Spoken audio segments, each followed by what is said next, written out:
නමෝ තස්ස භගවතෝ අරහතෝ සම්මා සම්බුද්දස්ස නමෝ තස්ස භගවතෝ අරහතෝ සම්මා සම්බුද්දස්ස නමෝ තස්ස භගවතෝ අරහතෝ සම්මා සම්බුද්දස්ස එවං මේ සුතං ඒකං සමයං භගවා සාවත්ථියං විහරති ජේතවනේ අනාථ පිණ්ඩිකස්ස ආරාමේ අතකෝ අඤ්ඤතරා දේවතා අභික්ඛන්තාය රත්තියා අභික්ඛන්ත වන්නා කේවල කප්පං ජේතවනං ඕභාසෙත්වා යේන භගවා තේන උපසංගමේ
පැතිරිය සම්මාන කරනවා. ඒක වෙනම දුරයි. ගෞතම මහා සංඝරත්නයේ අවසරයි අද පටන් මේ වස්තුන් මාසයේ පුරාවට අප ගොඩොල අරිය වංශාලංකාරාම විහාරස්ථානයේහි වස්සසා වැඩ සිටින ලෙසට ඉතාමත්ම ගෞරවයෙන් ආරාධනා කරන අතර මේ වස් කාලයේ පුරාවට අපට අර්ථයෙන් ධර්මයෙන් නිවන් පසක් වනු පිණිස ධර්මානුශාසනා කරන ලෙසට මේ කාලයේ පුරාවටම සියලු දායක පිළිතුන් ඇටියට අප හැකි ශක්ති ප්‍රමාණයෙන් ඔබ වහන්සේලා උදෙසා සිව්පස දානයෙන් අප උපස්ථාන කරනා බවටත් පොරොන්දු වෙමි. අප කෙරෙහි අනුකම්පාවෙන් මේ වස්තුන් මාසයේ පුරා මේ විහෙරෙහි වැඩසිට වස්වසන මැනවයි ඉතා ගෞරවයෙන් ආරාධනා කරමු. දැන් පූජා කරලා පෙරවන් සරණයි නිරෝධ සුව ලැබේවා.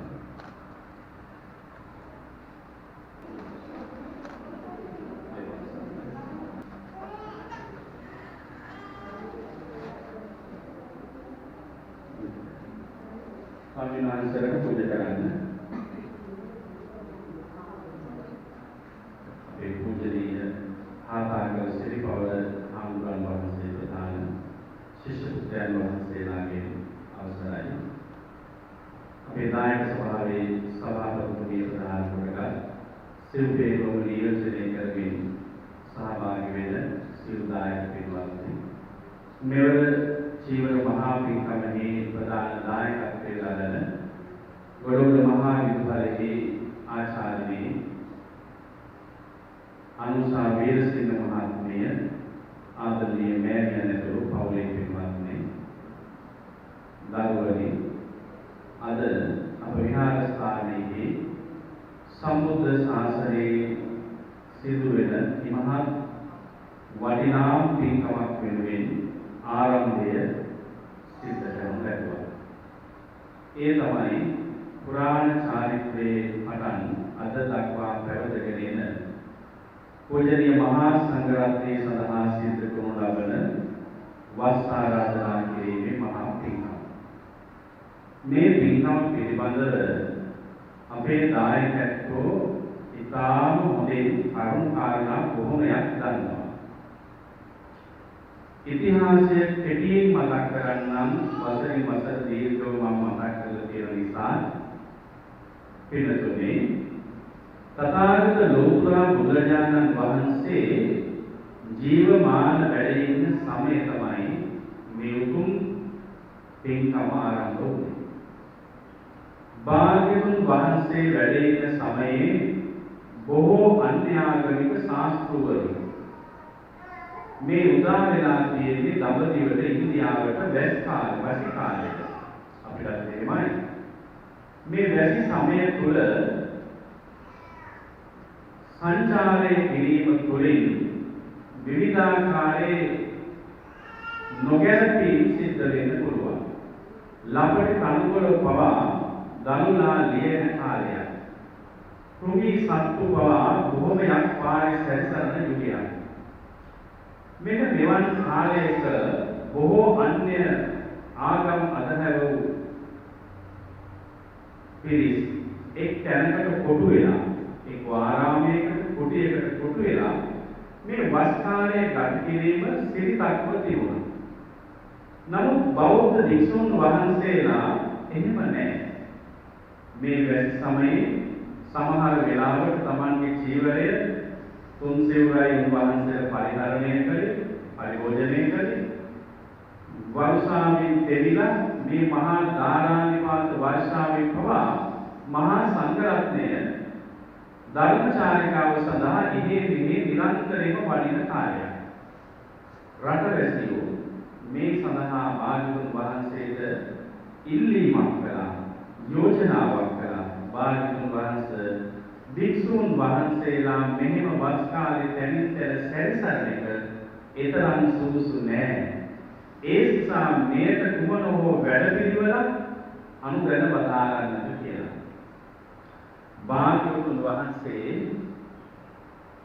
බලන්න මහ ජනතාවට කන් දීපු අවස්ථාවක් හැටියට නැත්නම් ප්‍රජාතන්ත්‍රවාදය ඉස්මතු වෙන අවස්ථාවක් හැටියට මේ බුද්ධ ශාසනය මේ හඳුන්වන්න පුළුවන් එක පැත්තකින්.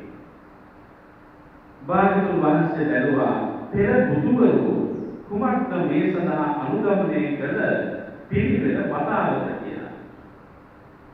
ඒ අවබෝධ කරගෙන බුද්ධ ඥානී බුදුජානක වහන්සේ වස් 20ක් ගියායින් පස්සේ බුද්ධත්වයෙන් භාග්‍යවතුන් වහන්සේ සියලු උපසපන් භික්ෂුන් වහන්සේලා හැඳලා විනය ප්‍රඥප්තියක් අනුදැන වදාරනවා. අනුජා නාමි වික්කවේ වස්සානේ වස්සන් උපගන්තු. මහණෙනි මම ඔබට අද පටන් අනුදැන වදාරනවා මේ වස්තුන් මාසේ පුරාවට වස් වසා අනිවාර්යෙන් වැඩ සිටිය යුතුමයි. යම් උපසම්පදා භික්ෂුන් වහන්සේ නමක් වැඩ ඉන්නවද උන්වහන්සේ අනිවාර්යෙන්ම ඊයේ දිනේදී පොහොය විනය කර්ම සිද්ධ කරලා අද සංධ්‍යාවේදී තමන් විසින් තනිවම වස් අදිස්ථානයක් කරගත යුතුයි. කුමක්ද? මා මේ වස්තුන් මාසේ පුරා මේ විහාරස්ථානයේ රැඳී සිටිනවා කියන වස් අදිස්ථානයක් කළ යුතුයි. එතන පොඩි ගැටලුවක් ඇති. මේ ස්ථානයේ අපි 6 නමක් වැඩ ඉන්නවා. හැබැයි මගේ ඉහා පැත්තේ පොඩි දෙනවා අපේ හාමුදුරුවන්ගේ ඉහා පැත්තේ දෙනවා. එසේ වස් සමාදන් වීමක් සිද්ධ වෙන්නේ නැහැ. වැඩි හිටියෝ සමහර විට දාන ගන්නේ. උන්වහන්සේලා තාම සාමණේරවදී ගත කරන්නේ. උන්වහන්සේලාට පුරුදු වෙන්න මේ චාරිත්‍ර ඉගෙන ගැනීම සඳහා තමයි වර්තමාන උන්වහන්සේලාට අපි මේ සඳහා වැඩම කරගන්න ලබන්නේ. එහෙම නොවන්නට හොඳට මතක තියාගන්න උපසම්පදා භික්ෂුන් වහන්සේලා පමණයි මේ වස් ශික්ෂා පදය සමාදන් වෙන්නේ. ඒ අනුව අපේ විහාරස්ථානයේ මට ජේෂ්ඨ අපේ ගෞරවනීය ආකාර ශ්‍රීපාද හාමුදුරන් වහන්සේ අද දවසේ මේ විහාරස්ථානයේ වස්වසා වැඩ සිටිනවා. භික්ෂුන් වහන්සේලා අතර සංඝමහලු පිළිවෙත මනින මිනුම් ඒකකයක් බවට මේපත් වෙනවා. ඔයත් දන්නවනේ යම් කිසි ස්වාමීන් වහන්සේ නමක් සමහර වෙලාවට අපි ඊතරම් දැකලා නැති වුණත් හමු වෙන්න ආවොත් හමු වෙන්න ගියොත් අපි ඉස්සෙල්ලාම විමසන දෙයක් තියෙනවා. වඳින්න ඉස්සර වෙලා ගෞරව කරන්න ඉස්සර වෙලා සමාචාර දක්වන්න ඉස්සර විමසන පළවෙනිම කාරණාව තමයි ඔබ වහන්සේගේ වස් කීයද කියලා. ඒක තමයි සංඝමහලු පිළිවෙත. සමහර වෙලාවට වයස වැඩි වුණාට හොඳට මතක තියාගන්න වස් වලින් එය අඩු වෙන්න පුළුවන්. ඒ උපසම්පදා වීමේ වස් ශික්ෂාපදේ සමාදන් වීමේ ක්‍රමවේදය අනුව. ඉතින් ඒ නිසා භික්ෂුන් වහන්සේ නමක් තමන්ගේ ජීවිතයේ නැත්නම් පනසේ උපසම්පදා භික්ෂුන් වහන්සේ නමක් මේ වස් ශික්ෂාපදේ ආරක්ෂා කරගන්න උත්සුක වෙනවා. උන්වහන්සේගේ සීල බුද්ධ භාවය වැඩි වෙනවා වගේම මහා සංඝරත්නය අතර උන්වහන්සේගේ වයෝවෘද්ධ භාවයේ වැඩි භාවය වැඩි වෙන්නේ මේ වස් ශික්ෂාපදේ ආරක්ෂා කිරීමත් සමගමයි. ඉතින් මේ හා වැඩිච්ච බොහෝ කාරණා දීර්ඝ වශයෙන් අපිට කියා දෙන්න පුළුවන්. බුදුහාමුදුරුවෝ වස් 20 යුතු තැන් දේශනා කරලා තියෙනවා. වස් වසන්ත නුසුදුසු ස්ථාන පිළිබඳ දේශනා කරලා තියෙනවා. ගහක් උඩ කුඩයක් යට කරයක් ඇතුලේ ඒ කාලේම වස්වසල තියෙනවා පින්වත්නි. අද වගේ මෙච්චර පහසුකම් තිබුණේ නැහැ. ඒ නිසා ඒව නුසුදුසුයි කියලා භාගතුන් වහන්සේ දේශනා කරලා තියෙනවා. හොඳට මතක තියාගන්න. සුදුසු ස්ථානයක් වෙන්න ඕන වස්සසන. ඊළඟ වස්සසන විසුණු වහන්සේ අනිවාර්යයෙන්ම උන්වහන්සේ සත්‍යාකරණයෙන් අදෙන්දල ජීවත් වෙන්න ඕන මේ වස්තුන් වාසයේ. සත්‍යාකරණය කියලා කියන්නේ සමහර වෙලාවට උන්වහන්සේගේ පහසු සඳහා දොරකඩ උළුවස්සේ නැත්නම් උන්වහන්සේ පිටත් වෙන ස්ථානයේ අයන් වස්සාන කාලෝ කියලා ප්‍රදර්ශනයක් කරනවා. ඒක ඔයයන්ගේ දැනගැනීම සඳහා පමණක් නෙවෙයි. දැන් මම උනත් කාමරයෙන් කුඩේ එළියට යනකොටම ඒක දකින්නවා. සමහර වෙලාවට ස්මරණ ශක්තිය තිබුණ නැත්නම් මේ වස් කාලේ කියලා ඒක වස්සච්ඡේදනයක් වඩපත් වෙනවා. ඒ නිසා ඒක වැටිය දැක්ක මම දන්නවා දැන් මම වස් සමාදන් වෙලා ඉන්නේ. සත්‍යාකරණයෙන් පිට වෙනවා කියලා කියන්නේ රාත්‍රී 7ක් නැත්නම් 7 දිනක් ඉක්ම වීමට මත්තේ මම නැවතත් මේ ආරාමයට වඩිනවා කියන අදිස්ථානයේ ස්මරණ ඥානයේ උන්වහන්සේ පිටත් වෙනවා. යම් හේතු කාරණා නිසා පිටත් වෙන්න පුළුවන්. මමගේ පියාගේ අපිසි වියෝගයක් නිසා, පෞලේ සමීපතේ මේ හදිස්සිය කඩියුත්තක් නිසා, ඒ වගේ සංගීත කාරණා වලට කියලා දෙන්න ඕනේ උනතරන් දන්නවනේ. ඒව කඩියුත්තක් නිසා, ඕගහවාදයක් නිසා, ඒ වගේ දෙයකට ස්ථානයෙන් පිටත්ව ගියත් හොඳට මතක තියාගන්න සත්‍යාකරණයෙන් යුක්තවයි පිටත් වෙන්න ඕනේ.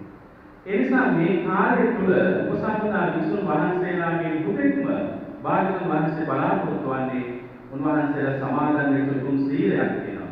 අපේ දායකයන්ට බොහොම ගෞරවයෙන් මේ සීලය හඳුන්වන්නේ කෝටිය සංවර මොකද? සීලය හැටියට. නැත්නම් උපසම්පදා සීලය.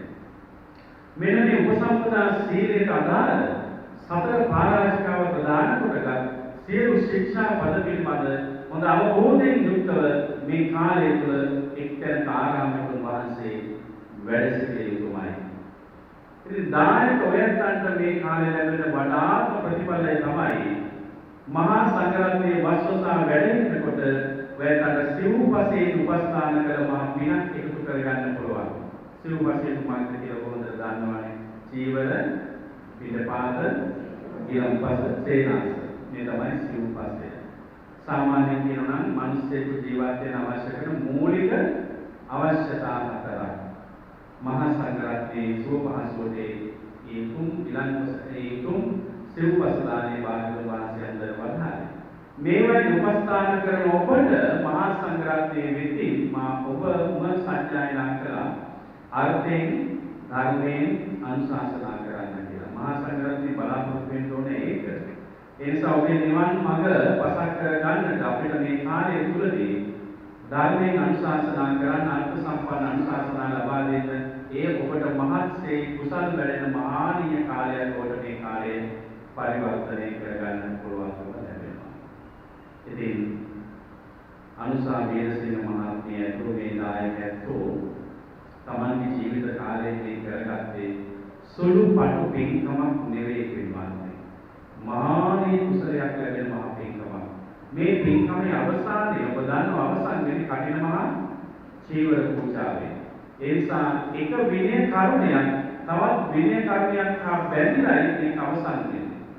ඒ නිසා මේ සම්බුද්ධ ශාසනයේ තිබෙන මහානීය පින්කම් අටෙන් මහා ශ්‍රේෂ්ඨතම පින්කම තමයි කටින මහා චීවර පූජාව කියන්නේ. ඒ උතුම් කටින මහා චීවර පූජාවෙන් තමයි මේ පින්කම අවසන් වෙන්නේ. ඒ නිසා කටින පින්කම ගැන අද මුකුත්ම කියන්නේ නැහැ. ඉදිරි කාලයේදී ඒවා පිළිබඳ සිහිපත් කරනවා. වැටුඳ අවබෝධයක් වෙනවා. අද වස් ශික්ෂා පදයේ සමාදන් වුණේ වස් ආරාධනාවයි මේ සිද්ධ කරේ. ඉතින් එදා භාගතුන් වහන්සේ වැඩ සිටිය සමයේ බොහෝ වෙලාවට මහා මාත්‍ය රජවරු මැති එතුමුරු වගේ ඉහළම අය තමයි මේ උදාර පින්කම සිද්ධ කළේ. ඒ නිසා මේ පින්කම හඳුන්වනවා රාජකීය පින්කමක් හැටියට. කටින මහා ජීවන පූජාව රාජකීය පින්කමක් හැටියට. පින්කම අතර රජුරෝ කියලා විරුදාංගලින් පිළිතුරු දැරුවා. එවන් ආනිසංස මහ රැසක් ලැබෙන නිසා. ඒ වගේම ඔබට මතක් කරගන්න ඕනේ මේ පින්කමේ ආනිසංස තවත් ප්‍රබල වෙන්න අද ඔය මේ ස්ථානයට ඇවිල්ලා සුමේද ස්වාමීන් වහන්සේට දෙවේ මේ පොරොන්දුව උනේ කාටද උනේ? සිරිපවරහඳුරන්ට දෙවේ මේ පොරොන්දුව උනේ. අපි නියෝජනය කරන්නේ ආර්ය පුද්ගල මහා සංඝරත්නය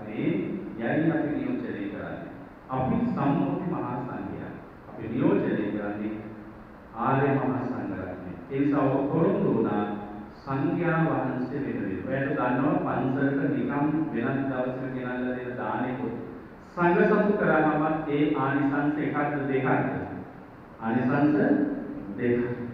සංඝ සතු කළාම පන්සලේ ආතුර විතරක් නෙවෙයි අයිතිය අතීතයටයි වර්තමානයටයි අනාගතයටයි.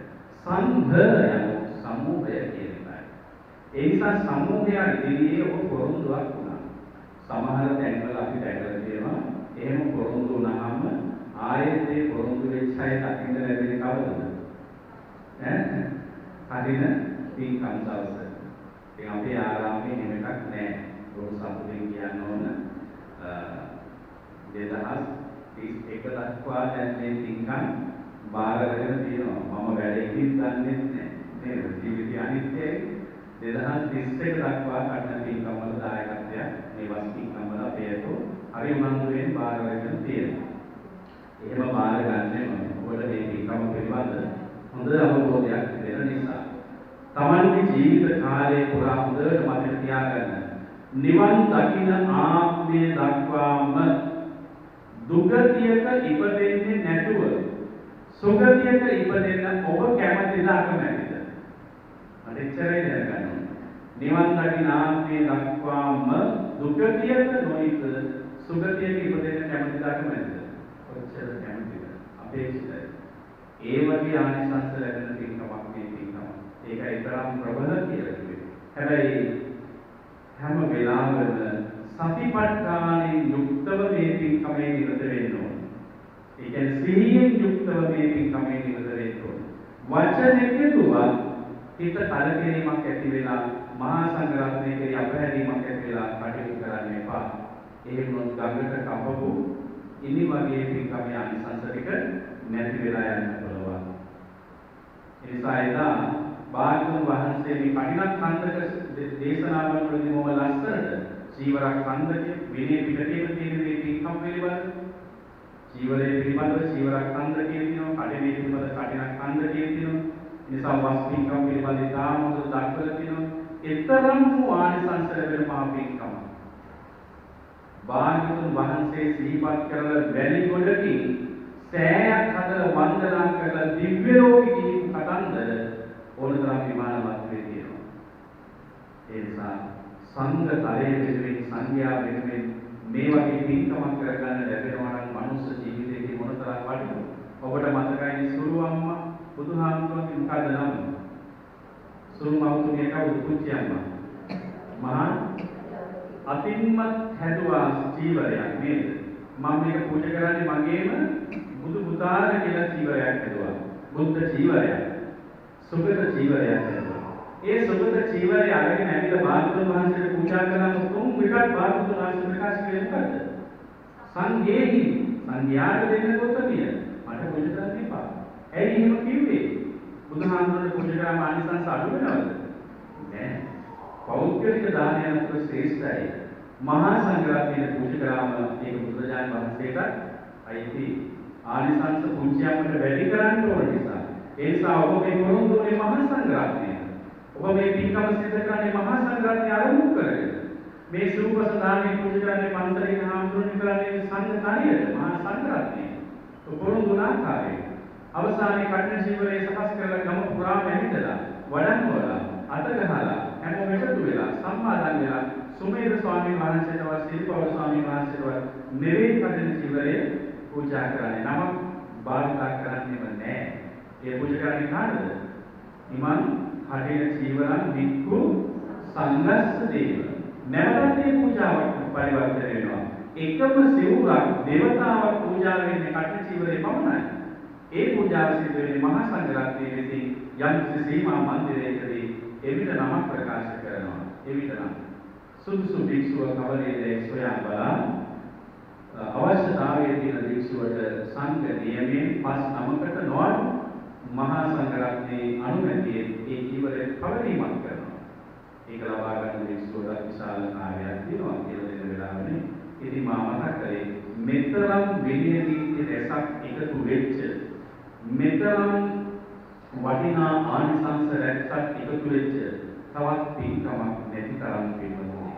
ඒ නිසා ඔබට ඔබගේ ජීවිත කාලයේ මිනිස්සෙකු හැටියට හැමෝටම කරගන්න ලැබෙන මහා භාග්‍යයක්, මහා වාසනාවක්. ඉතින් මේ පින්කම කරගන්නට භාග්‍ය වාසනාව උදා කරගත්තේ දීක මාස 9කට පමණ උඩදී අප අතරින් වෙන් වුණ අපි අනුශා වීරසිංහ මහත්මිය ආදරණීය ස්වාමි පුරුෂ මහත්මයා, ගොඩොල්ල මදුහාර්යාල අධිපති ප්‍රසිද්ධ වෙළඳ ව්‍යාපාරික යූඑක් සුනිල් මහත්මයා තමයි මට මතකයි වසර 5කට පමණ උඩදී මේ පන්සලට ඇවිල්ලා. එතකොට මෙතරම් නිවුණු මට්ටමක් බාහිර තිබුණේ නැහැ. මේ පින්කම අද වර්ෂයට මේ වර්ෂයට වෙන් කරවගත්තේ. ඉතින් හොඳට මතක් කරලා දෙන්න ඕනේ, එතුමා මිය ගියත් මේ පින්කමේ ආනිසංසය එතුමාට අඩුවක් වෙන්නේ නැහැ. හොඳට මතක තියාගන්න, ඉන්න තැනක ඉඳලා මේ පින්කම කතා කරනවා සාදු කියලා. ඒ තරම් මේ පින්කමේ ආනිසංසය ප්‍රබලයි පිළිතුරේ. ඔබ යම් කිසි වර්ෂයක කටින පින්කමක්, වස් පින්කමක් කොහේ හරි පන්සලක වෙන් කරගෙන තියෙනවා නම් එදා ඔබ ජීවත් වෙලා හිටියත් නැතත් හොඳට මතක තියාගන්න, ඉන්න කෙනෙක් හරි මේ පින්කම කරාවි. ඒ ආනිසංස නොඅඩුව ඒ දැනත්තට ලැබෙනවා. චේතනාම් වික්‍රේ ධම්මං වදාමි. එතුමාගේ සිතුවිල්ල තිබුණේ මට මතකයි. 2019 වසරේ මේ පින්කම සිද්ධ කළේ එලි මහත් මතක තියා මහා වර්ෂාව උත්තාව චෛත්‍ය වන්දනාවක් තිබුණා. මහසෑය වන්දනාවක් තිබුණා. මල් ලක්ෂ ගණනකින් අපේ චෛත්‍ය සරසන මහා පින්කමක් මේ වර්ෂාරාධනා. ඉතින් හැම අවුරුද්දෙම විශේෂ පින්කමක් කරනවා. ගිය අවුරුද්දේ මාතර මහින්ද ස්වාමීන් වහන්සේ වැඩම කරලා විශේෂ පින්කමක් කරලා. මෙතුමිය මේ පින්කම ගැන සාකච්ඡා කරන වෙලාවේ ඉවරයි. එවන් ස්වාමීන් වහන්සේ නමක් වැඩම කරලා විශේෂව කරන්න හිටියේ. නමුත් අපි රටේ පවතින තත්ත්වය නමුගත වෙන්න ඕන කියලා. පවතින මේ තත්ත්වය හොඳින් තේරුම් අරගෙන ඕන මේ පින්කම් සංවිධානය කරන්න. ඔබට මතකයි ගියවර කටින පින්කමත් මේ මුලා ස්වාමීන් වහන්සේ දෙනමුගේ පැමිණි පින්කම් නීතත් වඩා මම 15 දෙනෙක් 20 දෙනෙක් වගේ තමයි අපි සහභාගී කරවගත්තේ. ඉතින් ඒක ඉතාම හොඳයි. ඒ නිසා ගම සුරක්ෂිත වුණා, පන්සල සුරක්ෂිත වුණා. ඔබ දන්නවනේ සමහර පිරිවෙන්, සමහර පන්සල්වල මේ රෝගී තත්ත්වය නිසා බොහෝ අසරණ තත්ත්වයකටපත් වුණා. අපේ පන්සල සුරක්ෂිත කරගන්න ඇතැම් නීති මම දැනෙන්නේ කාත් එක්කවත් තියෙන තරහට නෙවෙයි, ගමට තියෙන ආදරයට, දායකයන්ට තියෙන ලිංගතුකම නිසා, පන්සලේ ස්වාමීන් වහන්සේ රැක ගන්න ඕන නිසා. ප්‍රශ්නේ Tamanට උන දවසක තමයි කියනත් මේකේ බරපතලකම තේරෙන්නේ. ඒ වියසනේ Tamanට හැදුනාට පස්සේ තමයි අසරණතාවය මොනතරම්ද කියලා වඩා තේරෙන්නේ. ඉතින් ඒ නිසා ඒ තේරුම් අරගෙන හැමෝගම පරිස්සම වෙන්නේ අපි මෙවර පින්කම පැයකට සීමා කරලා දැන් පැයක් අවසන් වෙගෙන යන හදන ඉතාම කෙටි චාම්මාකාරයේ නමුත් ගෞරවාන්විත විදියට චාරිත්‍රානුකූල විදියට ඒ කටයුතු සංවිධානය කළා. නමෝ තස්ස භගවතෝ අරහතෝ සම්මා සම්බුද්දස්ස. නමෝ තස්ස භගවතෝ අරහතෝ සම්මා සම්බුද්දස්ස. නමෝ තස්ස භගවතෝ අරහතෝ සම්මා සම්බුද්දස්ස. ඒවං මේ සුතං ඒකං සමයං භගවා සාවත්ථියං විහරති ජේතවනේ අනාථ පිණ්ඩිකස්ස